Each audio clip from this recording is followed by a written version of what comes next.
Welcome back to a best of 5 series of top level StarCraft 2. What I've got for you today is a 2 versus 2. Spawning right here in the top left hand corner, playing with the orange Zerg drones, we have none other than Elazer. His teammate, the new world champion of StarCraft 2, widely considered to be the greatest player of all time. We're looking inside of the main base of Serral. Their opponents all the way in the opposite corner. They're both of them playing in blue. Playing right here also with the Basilisk icon. This is actually a teammate right here of Serral. We have none other than Trigger. And then in blue, we have ShoWTimE. So, Zerg going up against Protoss. I am very familiar with the Zerg versus Protoss matchup in 1 versus 1. I don't really know what it's like in 2v2. But I'm assuming it'll at the very least look somewhat similar. At least we can expect the certain types of units. I was actually wondering about this, right? So when you have a variety of races, say it's like Zerg Terran going up against like Protoss Terran or whatever, right? It gets extremely chaotic very fast, and it's actually quite difficult to keep track of whose units are what, right? Even though the colors, I mean, we have Team Red going up against Team Blue. That makes it a little bit more readable, I suppose, but it can still get very messy very quickly. I wonder if you have 2 Zergs going up against, well, in this instance, 2 Protosses, if it's going to be a little bit easier to read. At least I would imagine we're going to be going Oracles. At least I would imagine if the games go long enough, Protoss would love to go into Skytoss. Likewise, I think it is very much so up to the Zergs to try and be aggressive in the mid game and usually be defensive in the early game. I wonder if at the very least it'll look a little bit more similar to what we're used to in 1v1, or whether or not this is still... Sorry, what happened? PP, sorry, need 30 seconds. Dude, Serral is such a gentleman. He, paused the game for his ally. Wow. Alright, anyways. 30 seconds. What do you think happened in 30 seconds? I think it's the mailman. Some package delivery has to be it. All right, we have expansions all over the map, except for Elazer's natural. This one got blocked a bunch of times. I think we'll probably see it here in just a moment. Serral opening up with the gasless triple hatch, though. Gasless triple hatch is pretty odd. We see it every once in a while, of course, in the current meta too, but it's considered to be quite risky. Usually it's something you can do against Terran. No Terrans in this particular game. Although I guess technically you could consider me a Terran. I have not yet been replaced by an artificial intelligence. Although at this point there's I don't know, 4,000, 5,000 or so videos of me up on the internet. You could probably make a pretty convincing... No, that's not... Actually, no, don't do that. Don't do that. I don't want that. Okay, anyways. We have the adepts going in, just like we would in a normal 1v1. These are 2 different players, though, controlling the adepts. Although, of course, in 2v2, you can share control. I think in some of these instances, it is a very good idea. Actually, I think for... Yeah. The problem mostly becomes, and I know this from experience, if you have a teammate and you give them control of your units, and they are an avid abuser of the all-army hotkey, it becomes a bit of an issue. I would imagine at this point, at this level, that's not really as much of a concern. But you should technically always be giving control of your units to your ally. Anyhow, Glaive Adepts are going to be their weapons of choice. And this is going to hit extremely hard. This is basically going to be an Adept all-in, though, as we already have additional gateways being added on. This is not just going to be 4 gateways in total. This is going to go all the way up to 7 or 8 each. Elazer's Overlord, though, goes around the site. Serral's been looking around as well, hasn't seen too much. But this is all very... obviously some sort of shenanigans, right? Obviously, they also haven't seen a single Oracle or something like that flying around the map. So something fishy is happening, and it will be up to the Zergs to try and defend against it. Now, it's going to be tough. This is already an extremely tight defense in a regular 1v1. I guess the one advantage, though, that the Zergs here have is that this is a big map. So it just takes longer for the units to make their way all the way to the other side of Rahana. But you definitely need to be sharing control here and control this as one big bunch. Yeah. I don't know who's got the micro on him, but I think it should be either ShoWTimE or Trigger. Synchronized shading is going to be very difficult to do. Oh my god, dude. With this many adepts, you could actually just kill a hatchery in seconds. That's so funny. Yeah, you never see that many adepts. Prism in the main base. Prism in the main base. Queen's not. Okay. Really easily able to be transfused. I think if the adepts target fire, they can probably one-shot it. For now, though, the Zerg worker lines are mostly safe. This is Serral's main base right over here. He's going to have to run the drones, trying to get him out of the main as soon as possible. In the meantime, though, the reinforcing adepts have shown up over in the main base of Elazer. Shade down towards the low ground as well to continue the harassment here. A couple additional adepts will swoop in around the site. And this is a lot of damage done here. I will open up the units tab just so you can keep an eye out on the amount of workers that the players still have. At this point, our Protoss heroes are starting to overtake the worker count very rapidly. But it doesn't look to me like they will be able to win the game with this adept aggression alone. There will have to be some sort of transition, although I say that. Elazer's main base is still being torn apart. The roach numbers, though, at this point are really healthy for Serral. So he should be okay.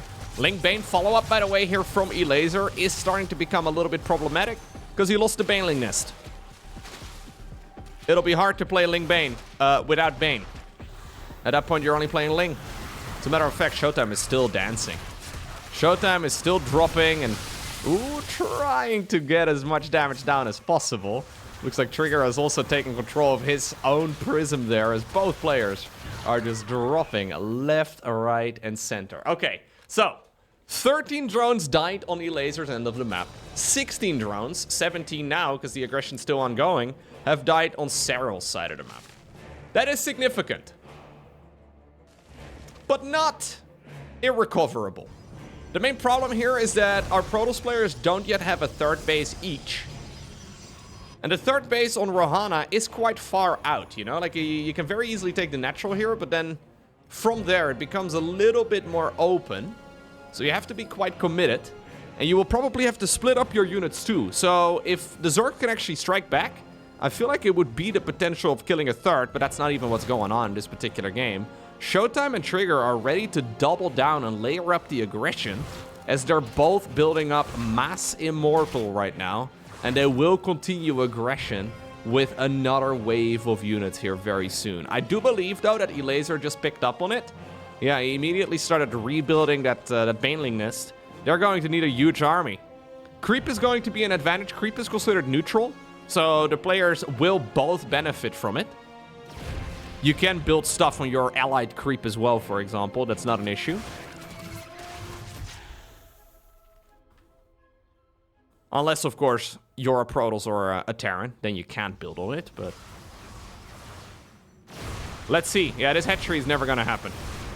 That hatchery is just gonna get blasted, and honestly, this army here from the Protoss players is looking dangerous. All of the units will join together in one big ball. Baneling's going in, though. Good force fields here as they try to micro down the ramp. I don't think it's a real shade. There's no way you're gonna leave those immortals behind. Nah, the shade does get cancelled.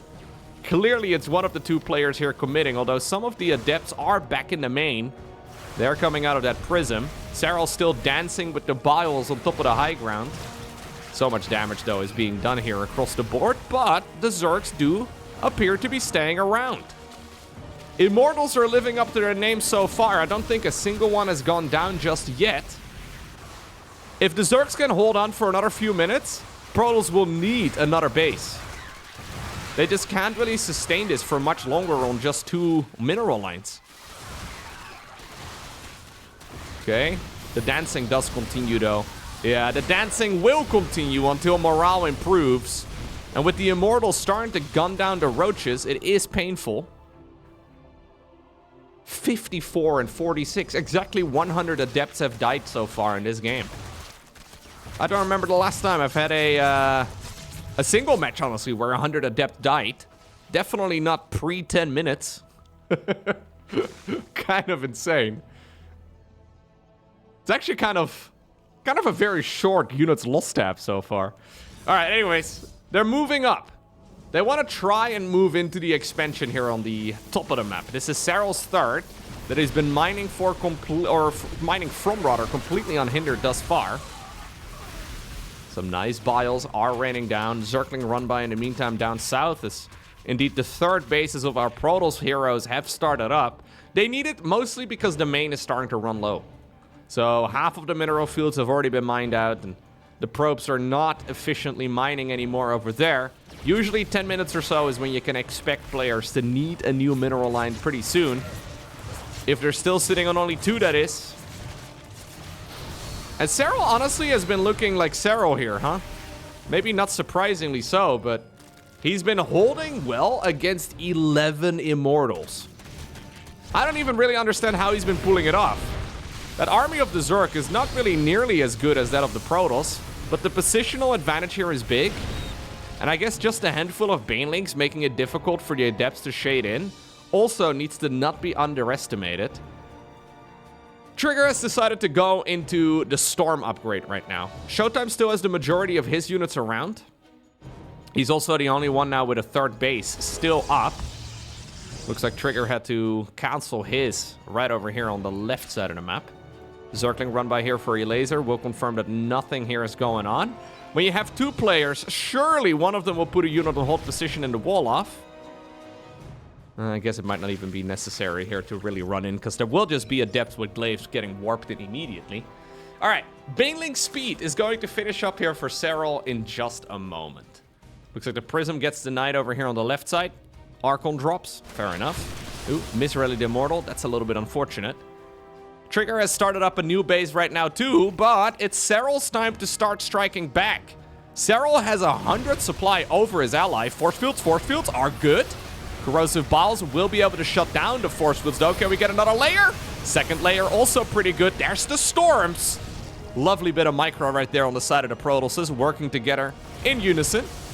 Immortals though are in the front and they are taking the brunt of the damage, but I don't think Serral has enough here to push through single-handedly. Yeah, Elazer's army is just kind of looking a bit pathetic here compared to the amount of stuff Serral's been building up. And this is one of my concerns right here for the Zergs.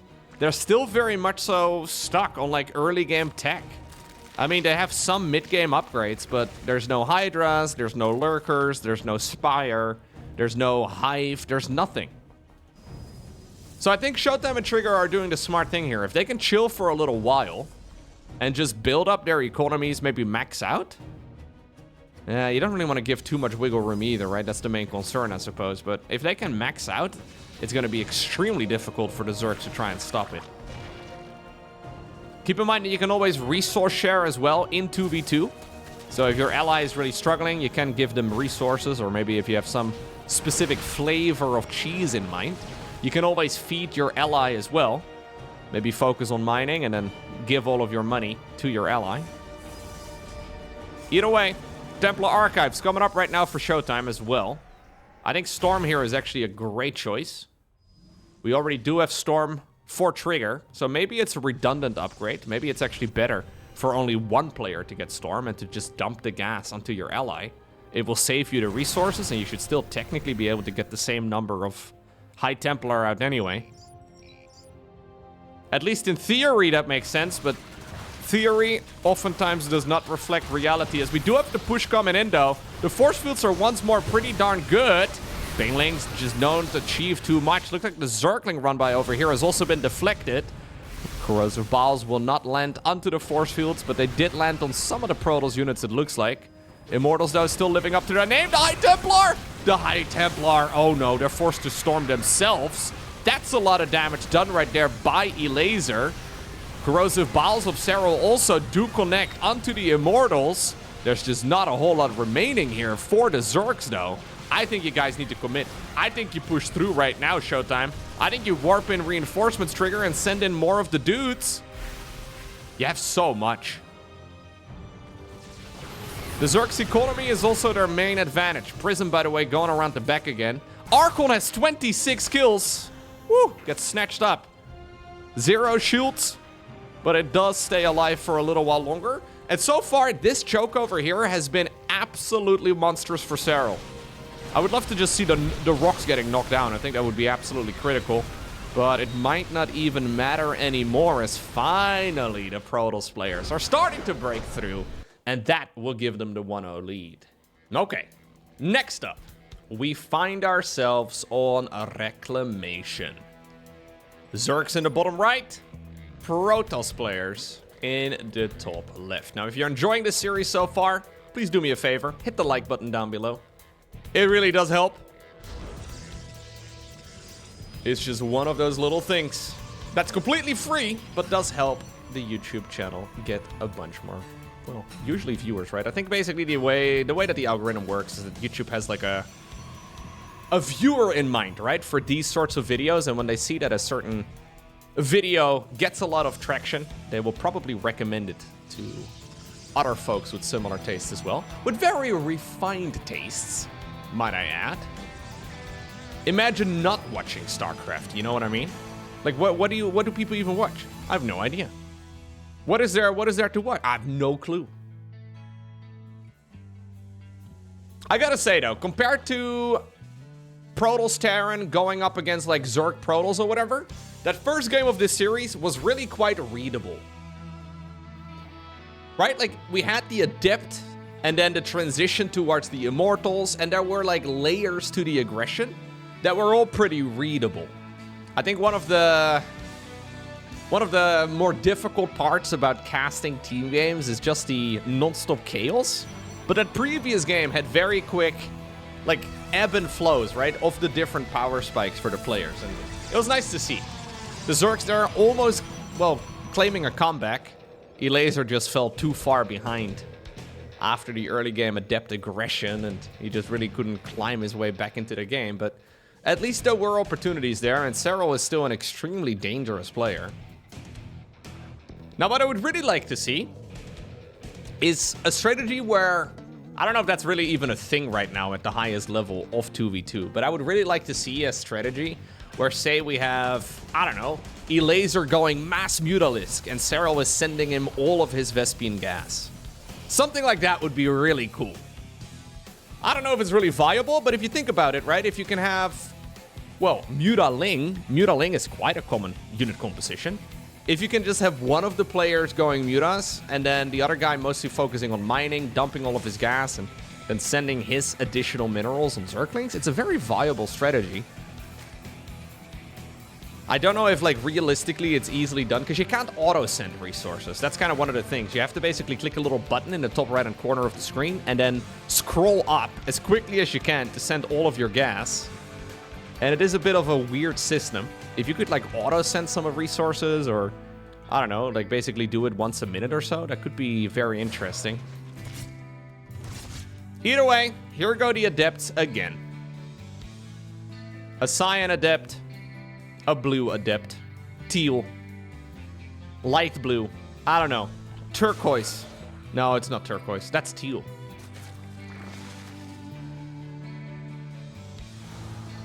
Mostly just used for scouting, though, at the moment, as we have an Oracle coming up for ShoWTimE, whereas for his ally, okay, Trigger has decided to go into Blink together with a Robo facility. Okay.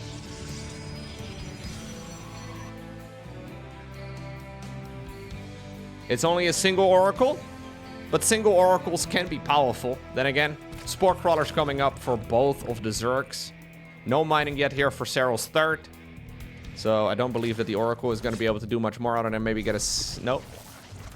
It's Serral we're talking about. Obviously, micros. Just micro. Hello. Have you considered just playing like Serral? You haven't? Are you dumb? Just play like Serral. He's really good at the game. What are you waiting for? Just... just play like Serral, man. You want to get better at the game? You want to win? Just... Oh, well. Sounds like it's pretty helpless. All right, Lair coming up right now, though, for Elazer. And he is making one as well, Serral, that is, right around the same time. As a matter of fact, these are pretty much mirrored.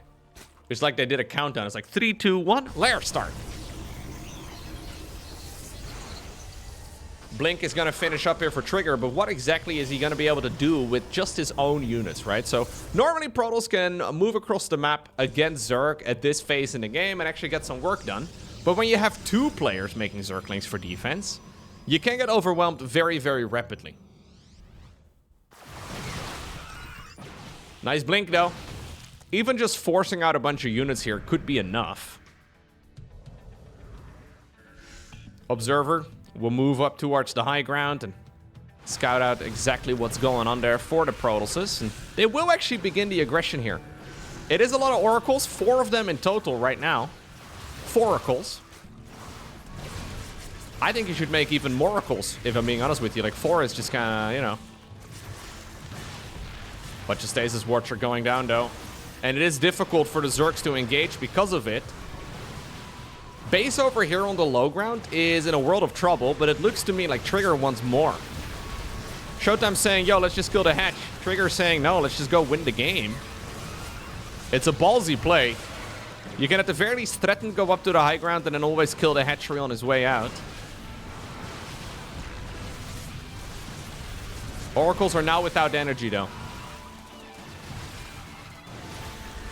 So, look at ShoWTimE, man. ShoWTimE has been working so hard on that hatchery. Trigger going in for the final hit here. Look at this. Freaking kill steal, man. I hate it when the support gets the... Ah, man. I can't... Ah. We should have some in-game chatter as well. To get the true team play experience. You need to flame your allies. Isn't that how it goes? Alright. Corrosive balls are going to get rid of some of those, but it's already too late. The low ground has been abandoned. Well, I say that. Elazer wants to retake it immediately. It's technically still a little bit risky. Serral hoping to get some lucky biles. ShoWTimE, though, a little bit too good for that. Large Zergling run by in the meantime on the left side of the map. Trigger has walled himself in over here. That's a little curious. Going for the quick, very far forward wall off. It is helping out the both of them, though. In the meantime, the oracles are working away. Just getting kill after kill after kill.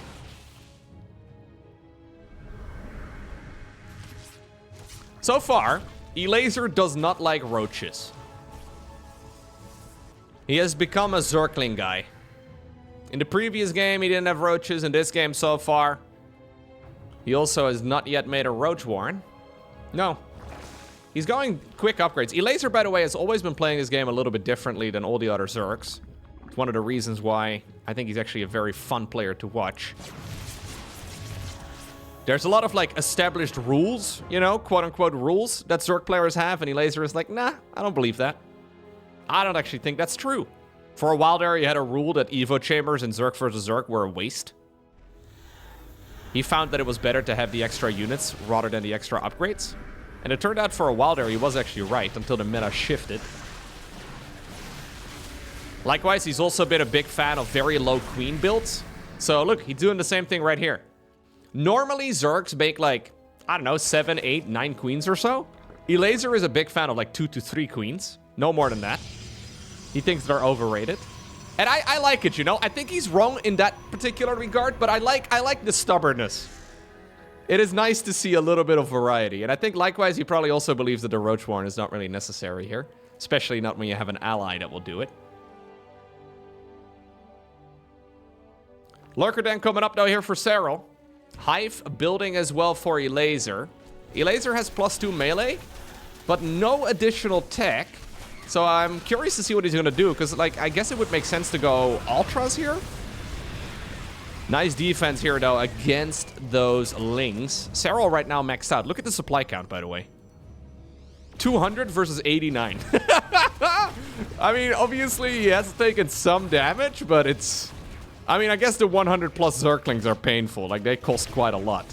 But I don't know if that's really enough to justify this much of a discrepancy as far as the supply count goes. Serral's economy has been looking really nice. One of the big advantages is that Serral got this base right over here. He got the safe, tucked away third, whereas Elazer had to go with the frontal third, and it's just not as easily managed. There's also a chance, though, that Elazer is sending his money here to Serral, which is why Serral seems to be so far ahead.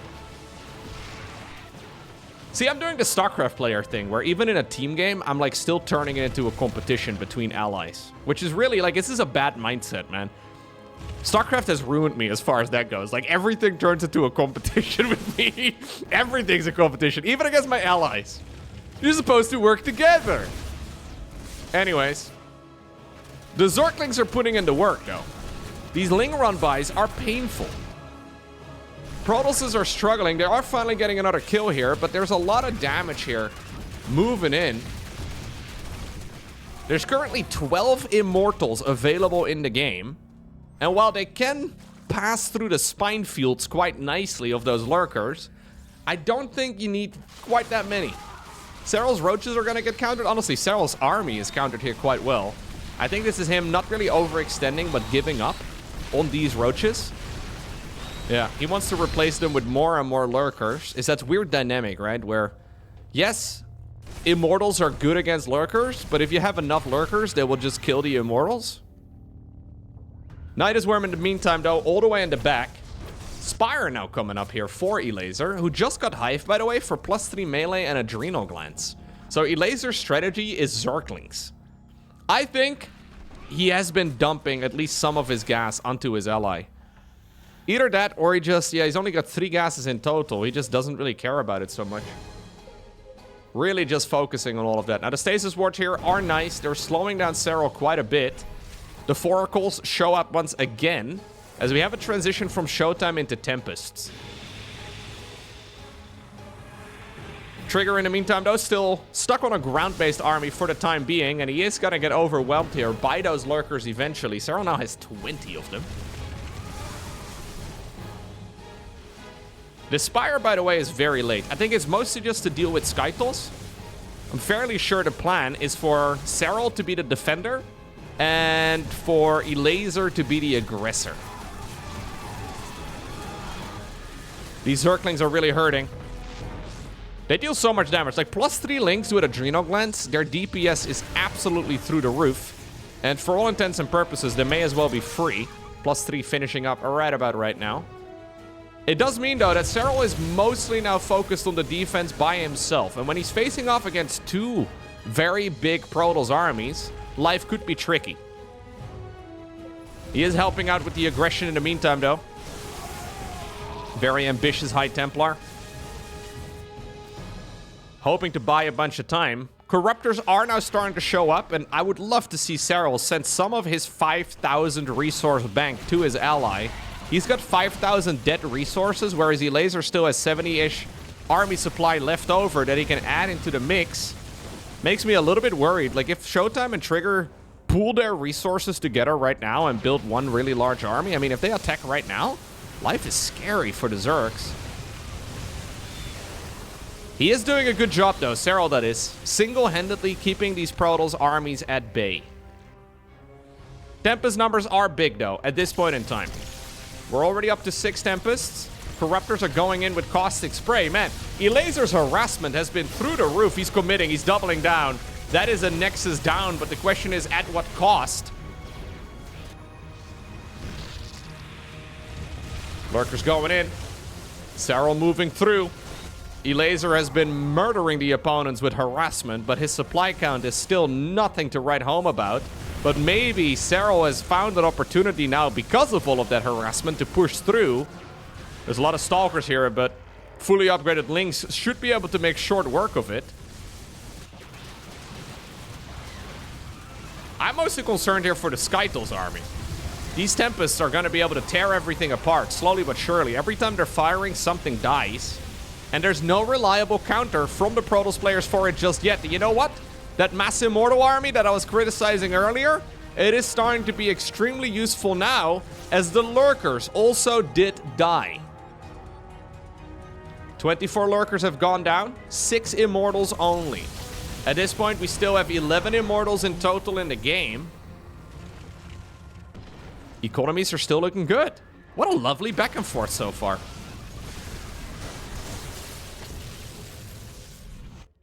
I might be mistaken, but I think it's time for Elazer to go for a more reliable, long-term unit composition too. Either that, or he could just go pure Corruptor at some point. Like, usually Zergs will make like 50 plus Corruptors in a late game against Protoss, Skytals anyway. So maybe that's the plan. Corruptors are kind of like their own separate tech route. He could also go into Banelings that benefit from the same +3 upgrade, but I think Banelings are going to be difficult against Storms. Likewise, I think Trigger should probably start building up his Skytals fleet. Yep, here goes the Lings again, though. The Zerglings now joined by a bunch of Hydras. Trigger is making a new expansion over here, but honestly, this is now his third. His economy has been absolutely shattered. Elazer has done a great job, even with low supply, just constantly keeping the Protoss players on the ropes. And while ShoWTimE still has quite a nice army to speak of, his ally really isn't so lucky. The Oracles are once more going to town as well on those Lings, but they have not really helped out defending the allies nearly as much. And that's nearly 100 probes that have died now throughout this game. Okay.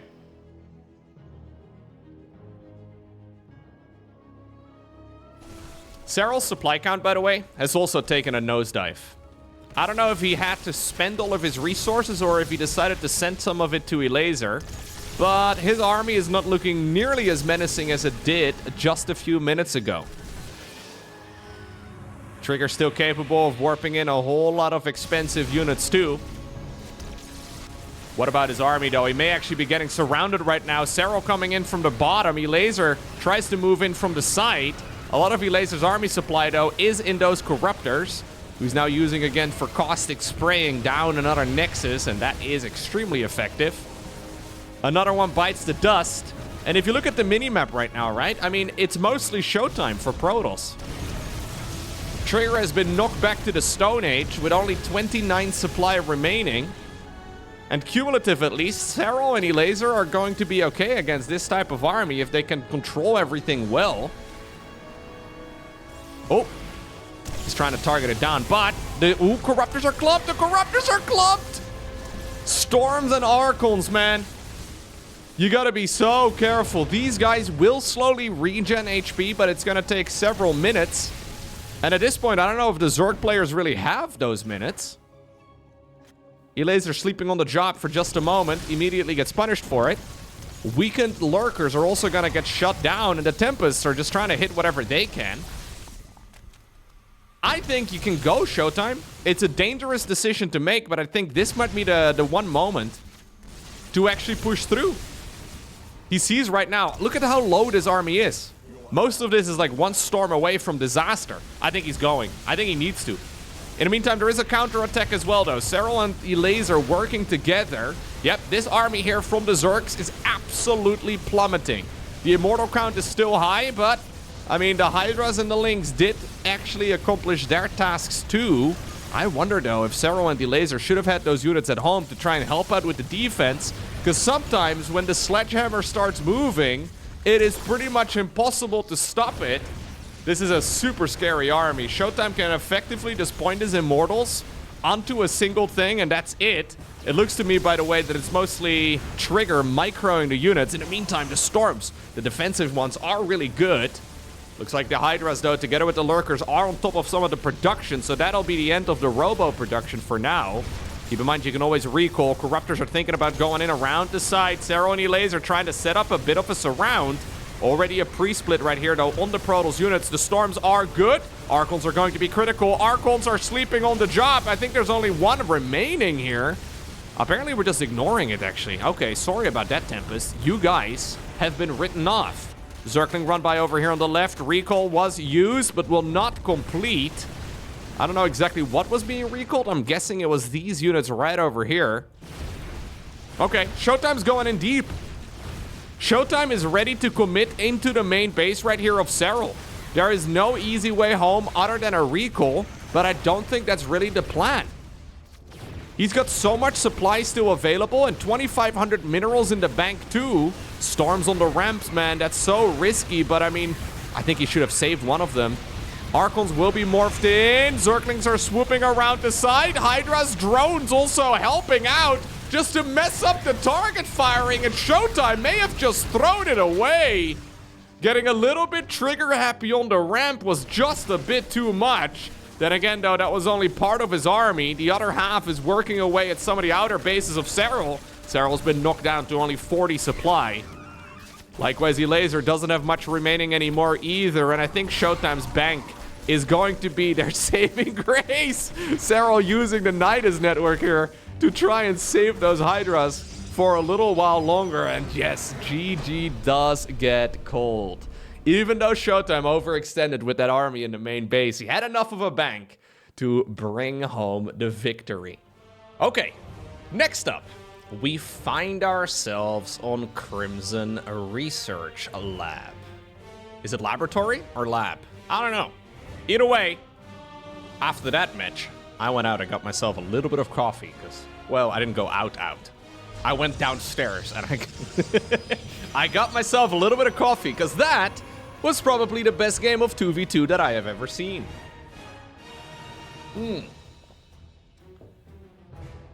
Look, I love the concept of 2v2, but rarely do we have games that are very close like that, right? A lot of matches tend to be relatively one-sided. And that's not so much because the game mode is bad or whatever, it's just because it's a symptom of just not having as much practice, right? Like, I mean, when you have one team of very experienced players going up against guys that are somewhat experienced but not quite as much, it just generally tends to be a landslide victory. But that previous game, it had some very interesting strategic variety. Elazer purposefully staying low in the supply count, really trying to just let Serral handle all of the defense while he was focused on non-stop harassment. He ultimately ended up playing 2 queens, mass Zergling corruptor. What? And it almost worked, right? Honestly, it looked like it was going to work there for just a moment. ShoWTimE Trigger obviously having a very interesting approach there as well. A little bit more of a back and forth, I guess, across the board. Not so much of a split, although I guess Trigger was very much so focused on a ground-based army there for a while, where ShoWTimE was already transitioning towards Skytles. And maybe it was actually on purpose. Maybe they actually did it like on purpose at that point, and they decided, okay, you end up playing ground, I end up playing Skytles, even though ShoWTimE's ground army there ended up pretty much winning the game for them. It was mostly because Elazer had already harassed Trigger to death. All right, very fun, very good game. Where do we take this now? Well, for the time being, it looks like we are just playing a good old macro game. Serral taking a very fast third hatchery again, doing so entirely gasless. It's funny because Serral rarely plays this build in 1v1. He's not really a gasless enjoyer, usually.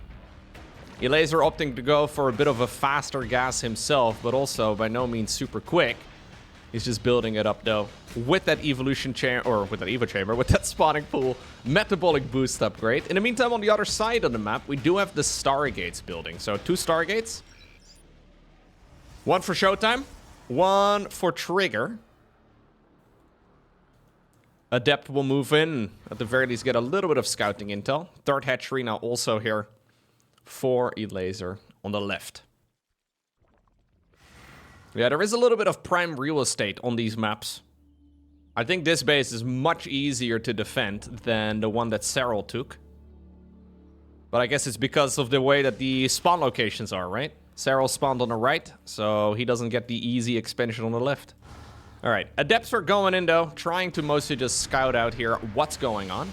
Oracles are going to join forces, it seems.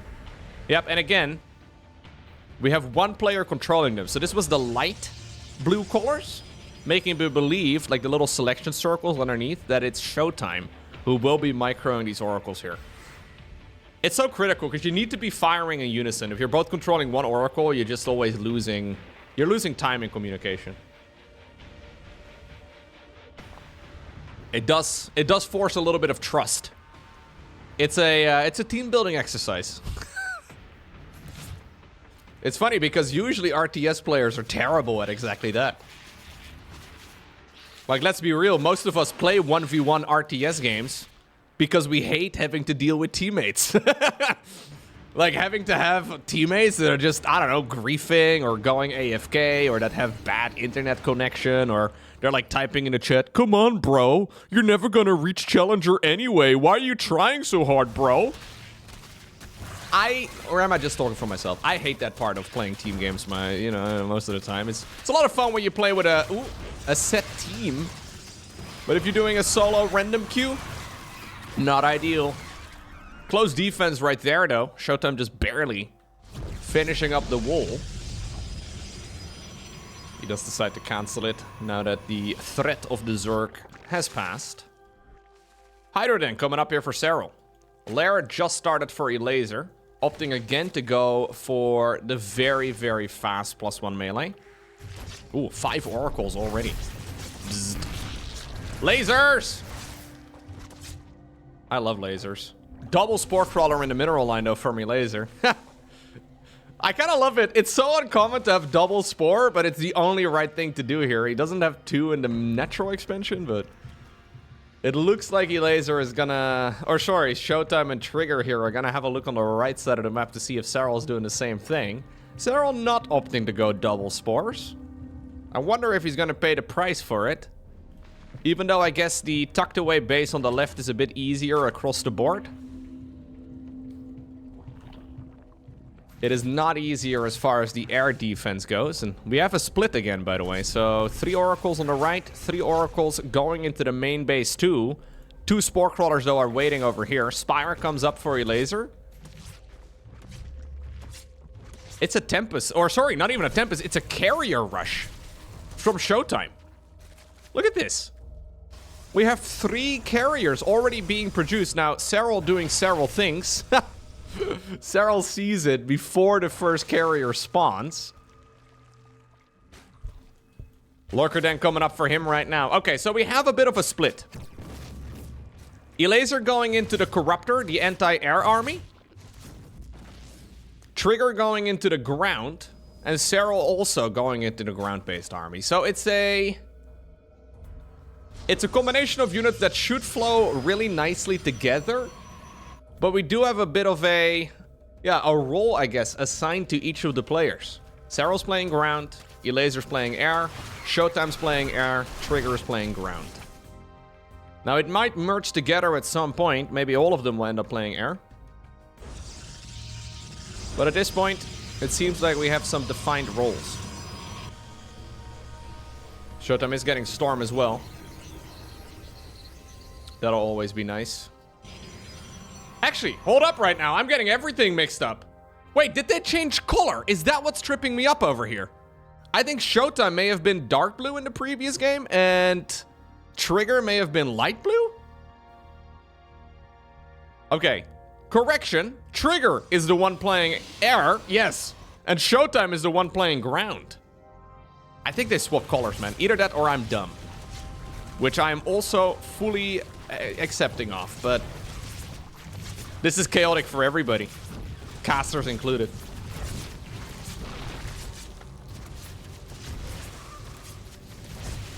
So Trigger trying to harass as many of those workers to death over here. Still though, Serral's Hydras will be okay. Couple Corruptors joining in. They're gonna force the recall. At the very least, the recall will be in time for those additional Corruptors to show up, because they were not far behind. Losing one of those would be quite painful. Alright, ShoWTimE moving up towards the high ground now. That's a lot of Storm. Honestly, about 80% of this army is Storm. And we're gonna need a hell of a lot of it too, but I don't know if I like this all too much. No. That is a gross overextension. Even though maybe the trade doesn't look like the end of the world, this is a lot of losses. There was just no firepower in that army, right? I mean, just not enough bulk. All the specialized units, but nothing to really tank. Nothing really to just... well, survive a little bit longer for the storms to actually get their full effect. Corruptor swoop in as well. Now, this is a really, really nice move from Elazer. He finds an opportunity and catches a bunch of those units off guard. The mothership did activate the cloaking, so as long as, yes, the carrier dips underneath the mothership, it should be okay. No detection available here for the Zergs, it seems, across the board. No overseers. So they will have to find those here in just a moment. All right. Nidus Network coming up right now here for Serral. Hive starts up as well for Elazer.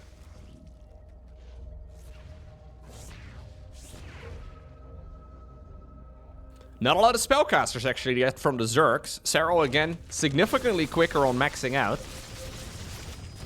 But no Vipers, no Infestors, none of that. Which usually are an integral part to the Zerg late game against Protoss. Oh, once more. Carrier sleeping on the job. Cloaking Field gets activated again on the Mothership, but now the Mothership itself gets targeted for a moment. Elazer decides to back up though. Serral in the meantime working away at the base. Nidus Worm goes up into the main as well. Oh, that's kind of cute. Elazer providing the high ground vision for Serral to put down the Nidus. In the meantime, the Zealot run by over here. Yeah, Lurkers are going to be able to make short work of that.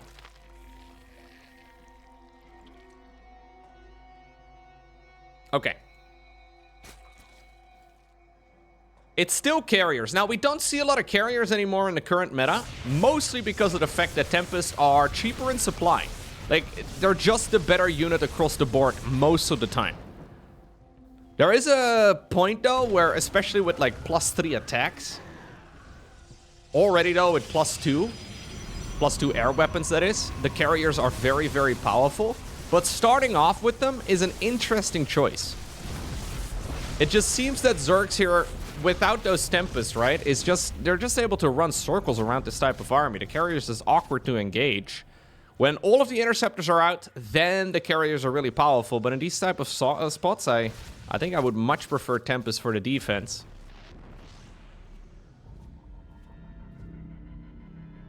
Serral and Elazer doing a good job thus far. But the Protoss players are still approaching maxed out. And 400 supply of Protoss will still hit like an absolute truck, especially if the Zergs are not utilizing spellcasters. And that is my main concern right here for the Zergs.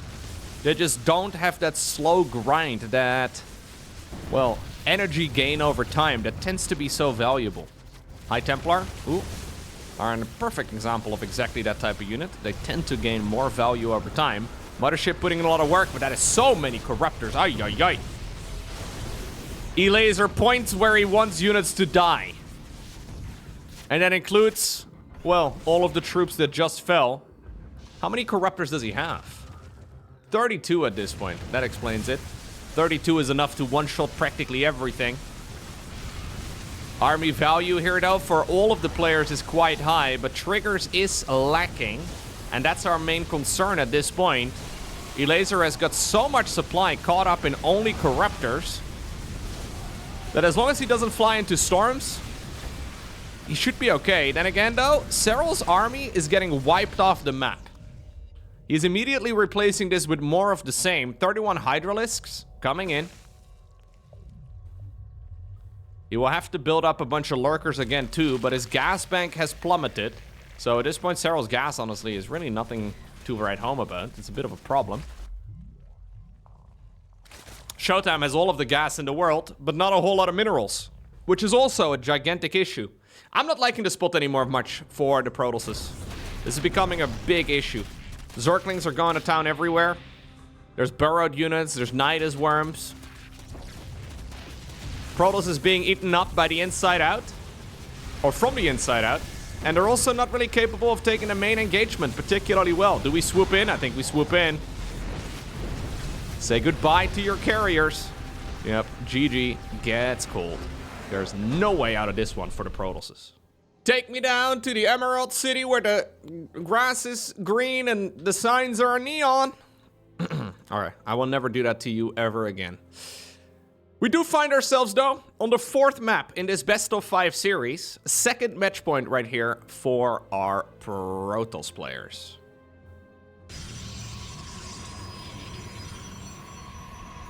They just never really got the ball rolling much in the previous game. It was also the first time, though, that Elazer had a healthy supply count. In game number 1 and 2, Elazer just never really got his feet under him. And even though he did okay, he did struggle across the board, it seemed, trying to just, well, really get going. In the previous game, he didn't have that problem, and suddenly, it seemed like a much better game. What does the CE stand for? Emerald City CE. Normally LE stands for Ladder Edition. What does CE stand for? Doesn't even make any sense, because this is an official ladder map. Maybe we're not playing the ladder version of this map. Maybe the ladder edition of this map actually has an issue on it. Maybe then for this particular tournament they decided to swap it out. Or maybe it's just always named CE rather than LE. It could be like a custom edition or something along those lines. I know that on some of the maps, there's like locations where, for example, Liberators with ranged. Usually that's like the main gripe for StarCraft 2 map makers. Liberators with ranged that are just unreachable or just not really breakable in any reasonable way. It seems to be the main issue that map makers have to think about when designing maps. There's a very real chance that maybe the original version of Emerald City, the ladder edition of it that is, has some sort of problem with it. Anyhow, Cybercores are coming up again.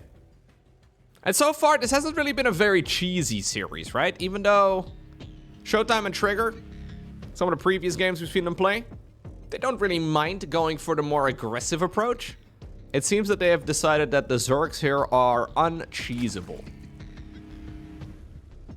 Twilight Council here for Trigger, Stargate for ShoWTimE. I quite like it. I think this switch up here is quite good. Even though the double Oracle start is nice, I think this might be a little bit better. What about double Twilight Council, double Glaive to Depths again?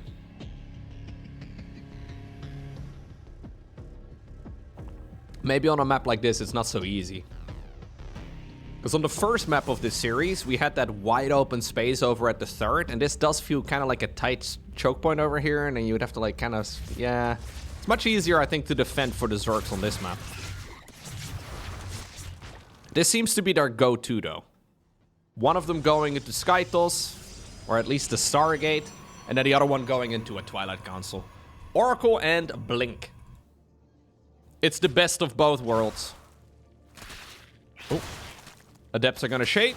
Yep. You're not gonna be able to kill any of them. Hatchery right over here on the low ground is gonna complete right now as well. As Serral completes the triangle. Wait. Serral is that teammate? Serral's like, yo, don't mind if I do, I'll take your natural as well. That means that Elazer is gonna have to take his base over here, so his expansions are gonna be insanely disjointed. Super easy for Serral. Shouldn't be an issue at this level, but it's considered to be very bad-mannered if you do this in an actual team game with a random ally. Stealing your opponent's, or, well, it turns into an opponent at that point, stealing your ally's natural expansion. Heavily frowned upon. While technically not illegal, social StarCraft norms dictate that stealing your allied natural expansion is a little bit rude. Elazer, again, a big fan of getting that +1 melee going. Okay. Stasis Ward is gonna get triggered.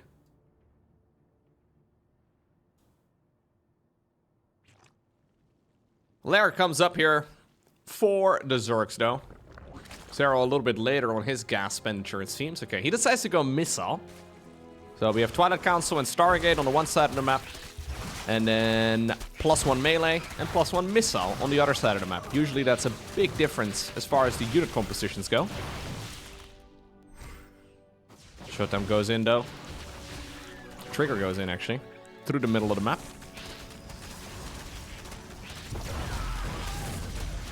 Adepts are gonna get targeted down relatively easily, and getting a kill on his base would be big. It looks like Trigger is gonna be able to likewise also do a bunch of damage over here. Yeah, with the Oracles coming back home. Okay, at least the third will survive. Council on the fourth.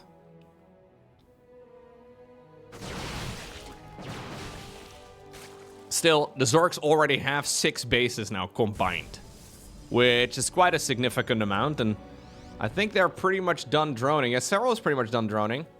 Elazer, though, not so lucky. So Serral is, by the way, the one taking the 6th. Very curious. Serral is taking that base over here, too. Nice micro here, though, by Trigger. ShoWTimE has shown up with all of his oracles. Stasis wards are important here, but with some nice micro, maybe the Stalkers can force this army back. Lovely bit of control here, though, from the Protoss players. The amount of DPS here of the Zergs is not to be underestimated. +1 melee is done for Elazer, and that makes these armies so much more terrifying. Because these are all relatively low attack speed type of units, right? Anyways, a fresh... I was trying to say fresh and new at the same time. A frew batch of Stalkers gets warped in. Nothing quite like a frew batch of Stalkers. All right. Yeah, Serral just took another base. So he took a 4th before Elazer took a 3rd. The dancing over here, though, is dangerous.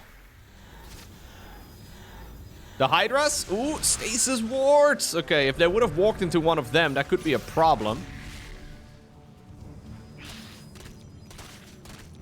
The Zerglings run up towards the high ground here.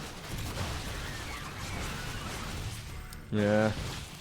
Mostly just trying to put in a little bit of work, and then we'll see that the Immortal follow-up is going to be the next step in the master plan here of ShoWTimE and Trigger, who seem to have the opponents on the ropes, right? Like, nice job here by Protoss. Really making it super difficult, even though they're not really carving much of a path. They're making it very difficult for the Zergs to really break out of this 3rd. Zergling run-bys, though, are a nice attempt as well, but so far it seems that the Protoss players are capable of defending it. Zergling numbers, though, are big, and +2 is just about to finish up for them. Another stasis, okay, grabs a bunch of units, but +2 melee is now done here for Elazer. And that is something that is extremely risky. Yeah, you can't really fight anymore with Stalkers now. Trigger must have clicked on one of them and realized, okay, +2 is done. I need to back up. Suddenly, look at that. The floodgates may have opened the other direction somehow. Serral and Elazer are now the ones who get their turn to be aggressive, but of course we've already had the Robo facility for a while. Stalkers on the high ground as well make life a little bit better.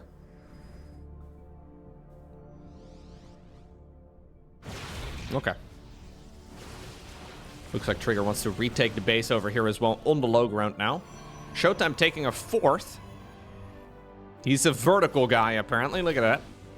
It's kind of like ShoWTimE's perfect posture over here. All of his bases are in one line. You love to see it. His expansion pattern is very reminiscent of his posture. Big compliment in StarCraft land. Okay, anyways. Stalker's going around the site, though, and the storms do show up. Looks like this hatchery is going to get cancelled again. A nice back and forth once more. Now, +3 melee is going to be queued up. Elazer once more going super quick adrenal glance. Serral wants to go into lurkers. Lurkers are coming, but they're still a whiles away as far as the upgrades go. It's only 2 lurkers for now, and Immortals can make short work of it, but they might be able to put in a bunch of work for now as well, because there's not a lot of detection. Oracles do show up, though. We would need to see a Revelation dumped onto one of those units. Some of the Zerglings are picking up the reinforcing Protoss troops, and that's big. Lynx makes short work of them. In the meantime, the whole right side of the map has been gooped up by hatcheries.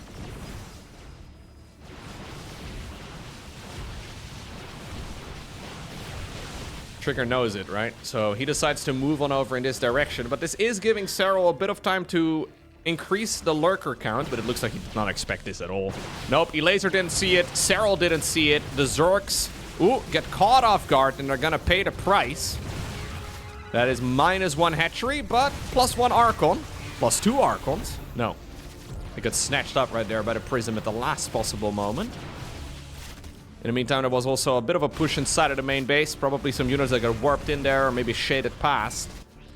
In the meantime, man, we have more misrallied units, and that is a big problem. It's gonna get recalled, but it does not complete in time, and that is painful. I think that must have been the 3rd Immortal now that died for nothing. And it's not like our Protosses here are wealthy. It's not like they're rich and they can just throw away units like that. Okay. ShoWTimE has decided that the age of the Immortal was over anyways. We're going Skytles again. I'm assuming it'll be up to Elazer to put down the Spire, but Elazer is sitting only at 80-something supply. One of the big problems for Elazer so far in this game is that he just hasn't had a lot of bases going, and he just lost one of them. He does have that expansion in the far top right, but he's mostly just making Zerglings that are fully upgraded. His task is once more to try and be the aggressor. Try to harass the opponent's bases as much as possible. ShoWTimE, though, in task with defense here. Should be able to get some nice storms down, maybe? Okay, no, the High Templar did decide to split themselves off from the main army. Yep, there's that Spire. This time around, though, it's actually Serral's Spire. Tempest production has begun. I think Tempests are a better choice here for sure than carriers. Hydras. Oh, catch up with some of the High Templar. It's an expensive trade out here. Quite a few of the Hydras did go down, but I mean, that was still good enough. These Immortals are microed quite a bit better than their brethren. What about the push over here down at the bottom, though, as these Stalkers are trying to go in around the side? Storms as well on the ramp. Look like the Zergs really want to try and get another base going. Another High Templar goes down. This Nexus, no cancel. That's 400 minerals down the drain. That's Adrenal Glands for you. This base as well in the far bottom left is in a world of trouble. Look at this. +3 melee. Adrenal Glands. So much damage. No way to save that one anymore. Now, the big problem here for the Zergs, though, yes, they have reduced the economy, but losing army like this is going to be painful. Immortals, though, Immortals not living up to their names at all. They likewise get torn apart by Zerglings. The big problem here for the Zergs is mostly just that Elazer's supply count has dwindled a lot throughout this game. But they have a stupid amount of economy compared to that of the Protoss players. The Protoss players may have a nice amount of supply. I mean, it's also nothing really to write home about. Matter of fact, right now, combined, Protosses are even behind in that department. But at least their eco feels a little bit stable. Their main problem is the amount of minerals that they have access to right now. But for the time being, they should be able to mine quite efficiently. There's that Hydra dash ability coming in. Zergling run by again, though. Zerglings immediately latch onto the High Templar. No response there from the Protosses. Lurker numbers are going up. Nidus network also building. And after the Lings are done with the Zealots, they will make short work of another base.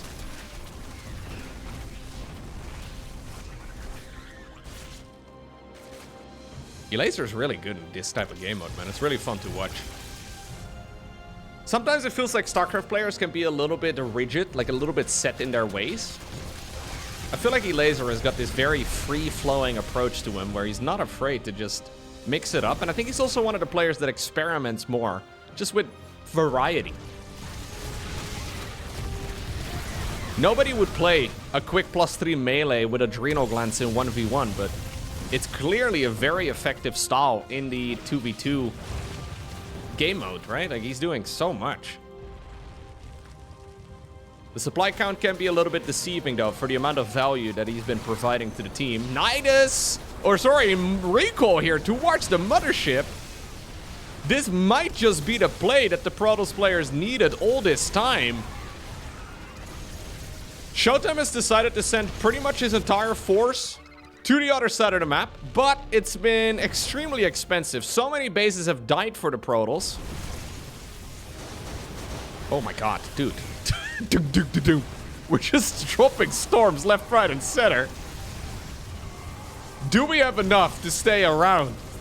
It might not be a bad idea to do a defensive recall back home. I don't know if you guys can afford it, but I wouldn't mind seeing it. Serral has gone back. In the meantime, though, it's only about half of his army. Yeah, there's the recall. Okay. The units stay alive. Prism goes in. Couple Zealots are working away at the mineral line. Lovely work. Push over here at the front as well. And you know what? Protosses were, I mean, just a couple seconds ago, really, they were up with their backs against the wall. Their economy is nothing to write home about still, but they have been dealing counterattack damage, and it's not like the Zerg's economy right now is monstrous either. 51, 64 drones, it's really nothing to write home about. These Protoss units in a straight-up fight are still going to be so nice. Then again, though, the Lynx, they swoop in once more and they get even more Archons. I think that's -4 Archons. It's a lot of gas traded out for just a bunch of minerals. And Elazer has plenty of those. Oh, we have a spellcaster for Zerg on the production tab. That's crazy. Viper coming up. Okay.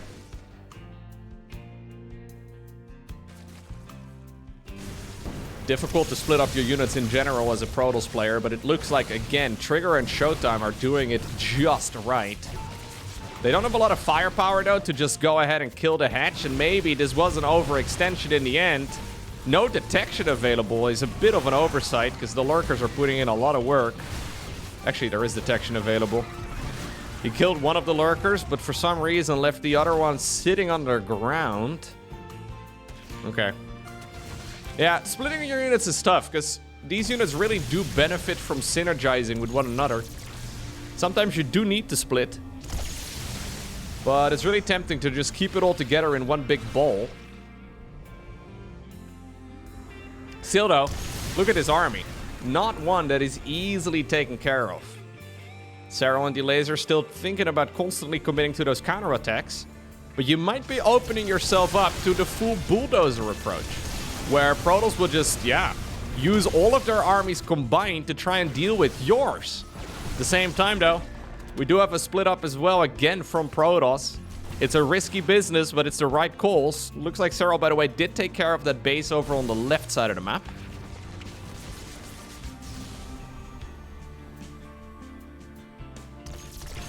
Can we move in? I mean, if he can actually kill this base, I think he might be able to.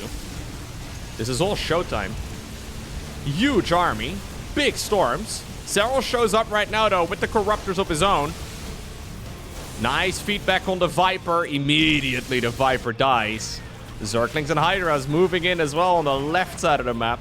Base in the far top right. I mean, it is going to certainly fall.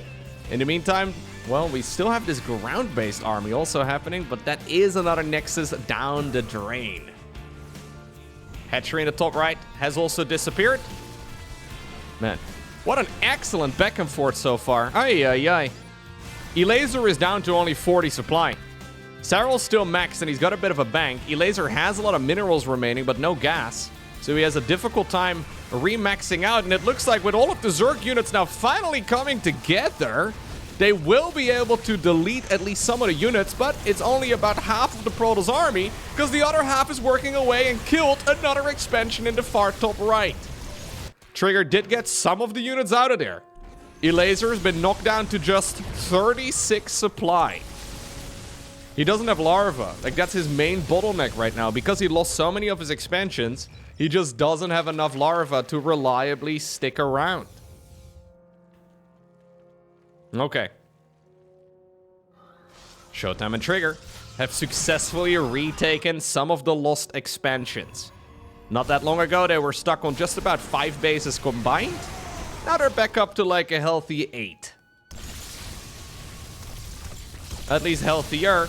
Corruptors, though, are dangerous here. And Serral and Elazer are once more trying to work together here. Corruptors are going in around the site. No Archons to be seen because so many of them ended up going down. Zerglings and Hydralisks get the wraparound. Recall does complete, but ShoWTimE's army just got absolutely massacred. Woo! So many losses. ShoWTimE overstayed his welcome. He should have gone back home, I think, and just remaxed for a moment. Now suddenly, Serral can once more think about striking back. Elazer has a bunch of units too to put in some supplemental damage, but I think this is all micro right now by one of the 2 Zergs. Nidus Worm goes up though.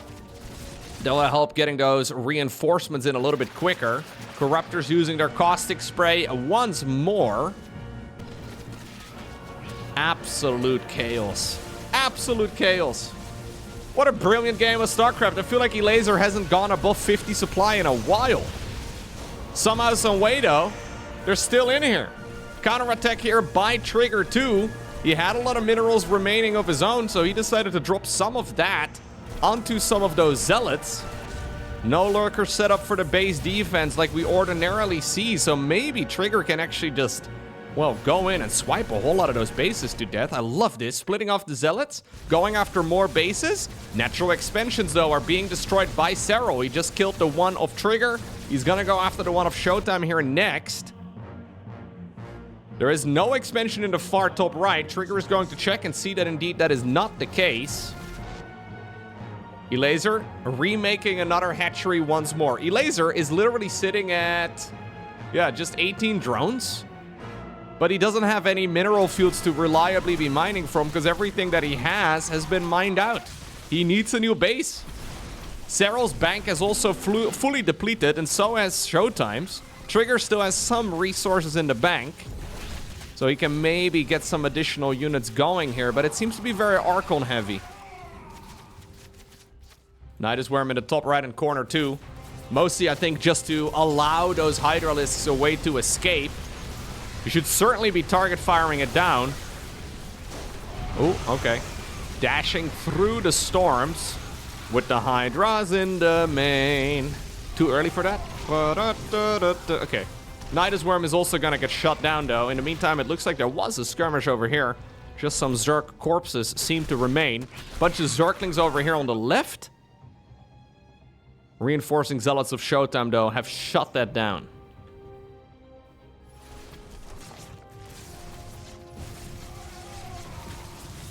The armies here...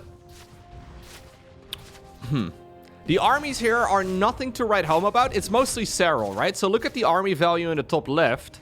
Elazer's army is, well, nothing good. Serral goes in, though, and kills another base with the Corruptors.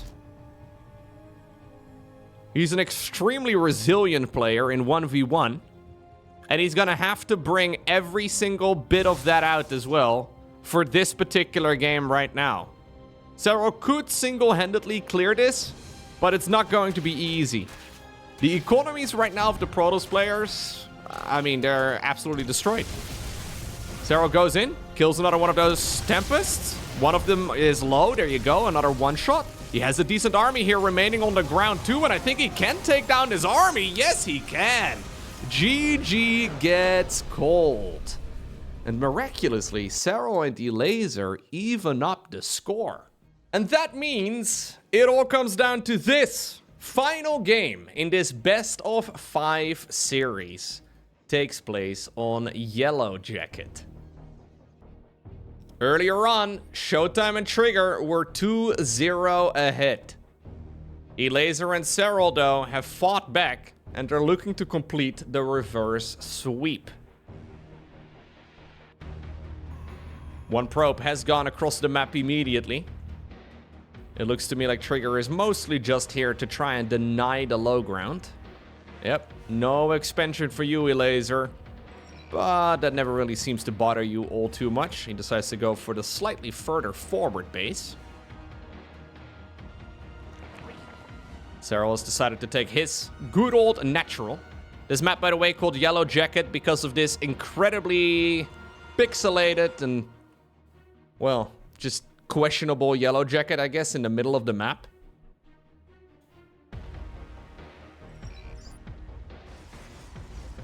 Pings are going down left, right, and center. Okay, let's see. So there will be a wall off by ShoWTimE. Trigger not bothering with anything like that. He's relying on his ally instead. Probe still going around, though, and just making it annoying for the Zergs to expand. But honestly, I don't think it really matters too much to them. I guess it's a nice insurance as well to know that they're at the very least not like double 12 pooling you or something along those lines. Not really Serral's cup of tea necessarily, but he is known to mix it in every once in a while, and scouting it at the very least confirms that none of that is happening. Looks like Serral's once more doing a gasless opener. He will probably be building up a third hatchery here before getting any additional gases going. Spawning pool right now for Elazer, though. We did go hatch gas pool. So Zergling speed should be able to start up nice and early for him. Cybercores are finishing, though. Where are we going to take this game? Are we going to do Stargates? Are we going to do one Stargate, one Twilight? Are we going to go double Twilight with mass glaive adepts? I kind of like that final option, but no.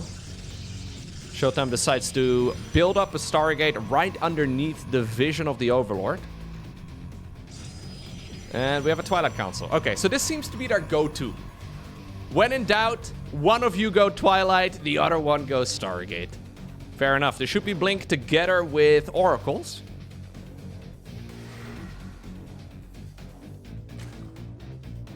The Adepts, though, are going to be able to begin their harassment from a mile away. Oh, nice surround here. Good body blocking as well. That's one of the advantages of blocking the natural expansion right there. Elazer forced to go for the more exposed base, and that means that the Adepts and sometimes the Oracles on the back of this just have an easier time harassing. A Void Ray first. Okay. You know what? I don't mind it. Normally, I always say with a Void Ray opener as Protoss, you need to get at least 2 Overlords to justify it. But I mean, there's a lot more Overlords out on the map in a game like this.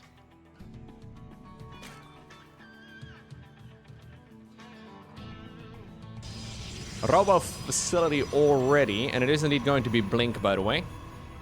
Not the fastest possible Blink by any stretch of the imagination, but it does mean that, again, we should see some of those Blinky boys going around. I would love to have a Creep Tumor here at the front and maybe send the units around the side.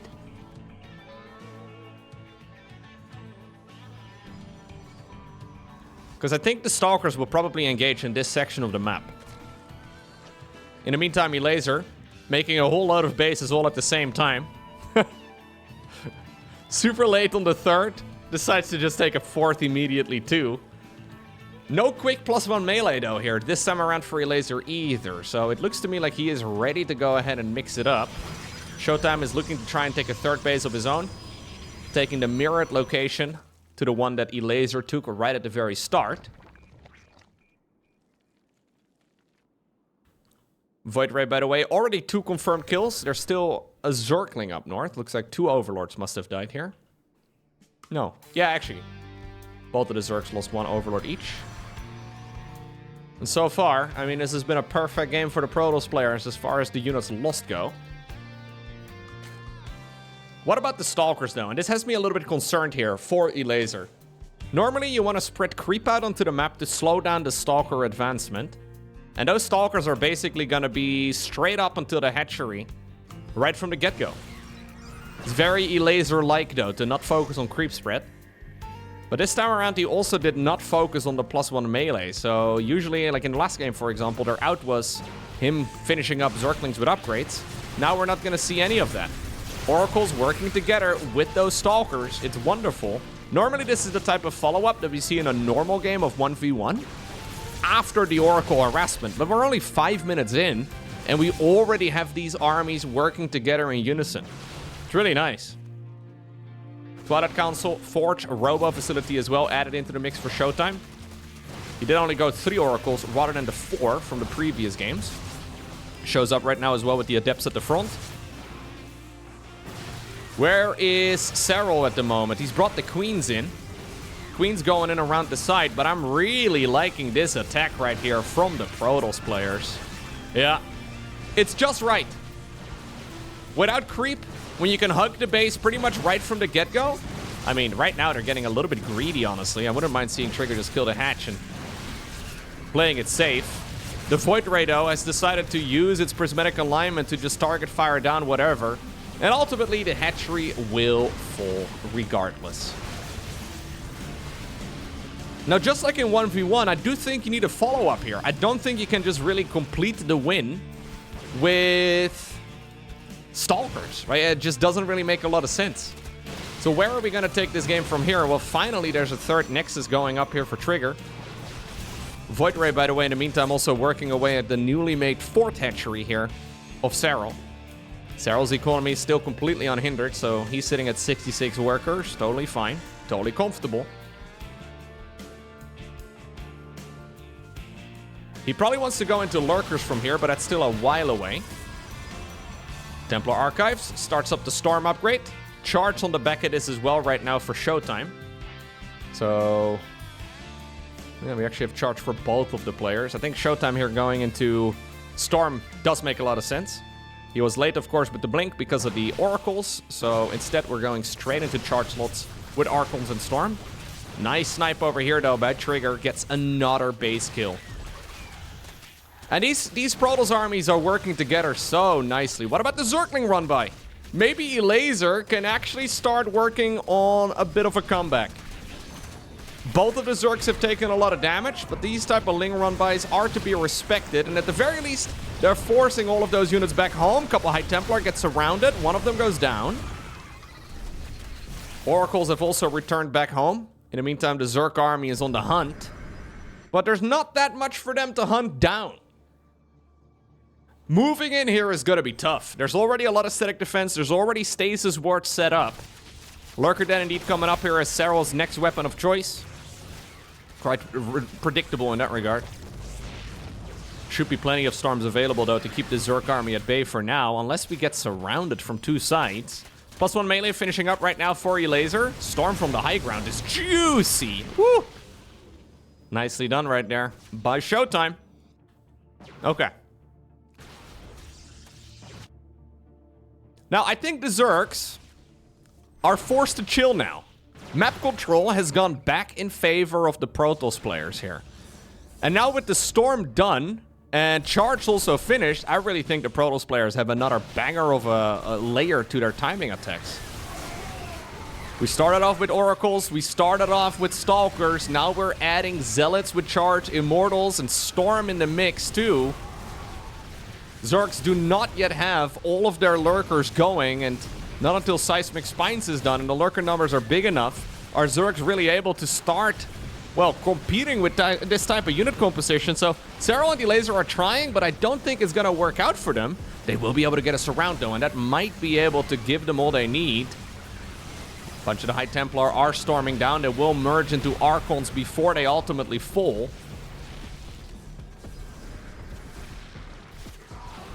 Okay. You don't want to move too deep onto creep, though. It's very easy to overextend. Yeah, I agree with this ping here. I think Trigger and ShoWTimE should move in that direction. If they try to go in for the kill, they may find themselves overextending. Because Serral's economy, again, has been mostly unharmed. He's sitting at 72 drones. I think you try to get rid of the creep over here and move left. That's where Elazer's lifeline is located. If you can shut down his economy there, that could be huge. Don't give Serral a lot of time to go into those lurkers. Zergling run by again. Warp window here by Trigger up north should make it pretty easy to at least give him some time to react. Looks like we are going to force a Stalker recall. Okay. So no overextension, but that now means that the Protoss players will have to come up with another layer, right? And you know what? This is not it. Getting surrounded on the Zerg side of the map is certainly not what you're looking for. Two Immortals not living up to their names. Zergling run by actually goes around the side again. A couple Stalkers have been left behind. What about the other half of the Protoss units? Looks like the Lurkers are going to be targeted by them. We do need another Revelation. He does indeed see that Lurker and snipes it down. Hatchery also falls. And now I believe ShoWTimE is going to find this base over here in the top left-hand corner. Yep, and he's going to be able to kill another one. Serral's had enough. Sometimes the best defense is the offense. He decides to move out. But that does mean he might find himself stuck between a bunch of Protoss armies. Then again, Elazer is joining in, trying to prevent this surround from happening. A bunch of the queens are very deep off creep. Good movement here by Trigger and ShoWTimE. Elazer has been knocked down to just 2 bases. He's building up a 3rd hatchery again. But similar to the previous games in this series, game number 1 and 2 most notably, he just hasn't really been able to get his economy going this match. And both of those games went in favor of the Protoss. Adrenal Glands and +3 melee though. He smashed his piggy bank, and apparently this is what we are buying with the money, but it's gonna be a while until you really get value out of it. And ShoWTimE and Trigger still seem to not show any signs of slowing this sort of attack down. Serral's bases here in the far bottom right have been mostly unhindered. I really like the idea here from ShoWTimE to start working on some of those.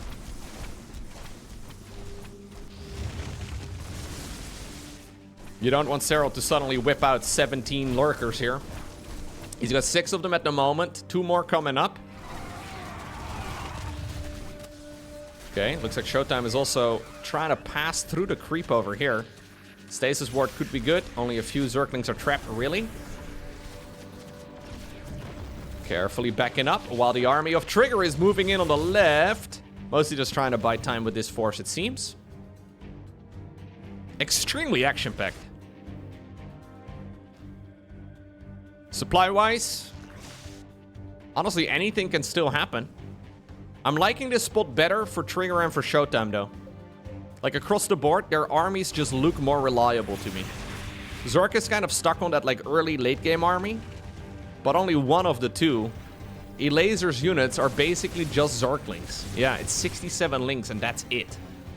So I think if Trigger and ShoWTimE take a bit of a breather and just warp in reinforcements, try to maybe aim for, like, I don't know, a maxed out state. Elazer is not going to be able to max out for, like, another 10 minutes at this rate. Does get a couple Immortals, though, and that is exactly what you're trying to avoid right now as a Protoss player. What about the fight over here? There are some Storms available.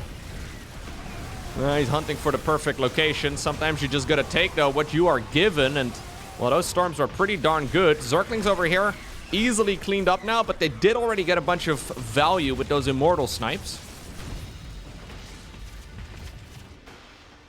Lings and Lurkers going around the site. Serral lending a bunch of those to Elazer, but that does mean that the Lurker numbers over here are not quite as big as they previously were.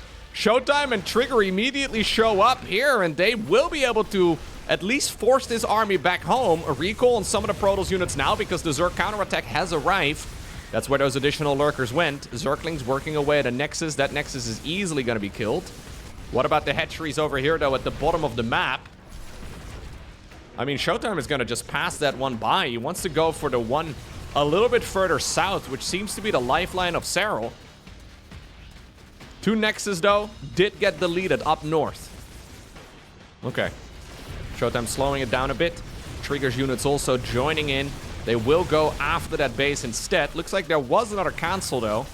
Maybe even a kill on that Nexus in the middle. Lurkers need to be careful here, ShoWTimE. Observer is nearby. That's an easy kill, honestly. If you can storm it down, that will certainly not live. Yep, Serral recognizes it too, decides to unburrow and run away. Zerglings going around the site. Man, we are so far from how 2v2 used to be played, where we just had players turtling up. The era of turtling in 2v2 is over, man. This is proper gaming here right now. It looks to me, though, that the Protoss players are coming in. They're trying to sandwich all of these expensive Zerg troops, and Lurker numbers have just plummeted down to the final few, and that's them gone. Deleted. They're no longer around.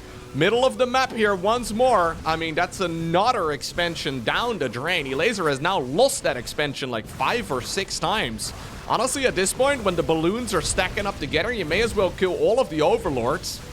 Some Zerg reinforcements are showing up, but this is starting to look rather desperate as Serral is forced to pull the drones into Archons. Lings going in and around the back. Double expansions as well in the meantime, though, for ShoWTimE. GG gets cold. And just like that, it's ShoWTimE and Trigger who obtained a victory. What a phenomenal series. That is the best 2v2 series I've ever seen. Admittedly, I haven't seen nearly as many 2v2 games as I have 1v1, but that was an absolute banger. Well done.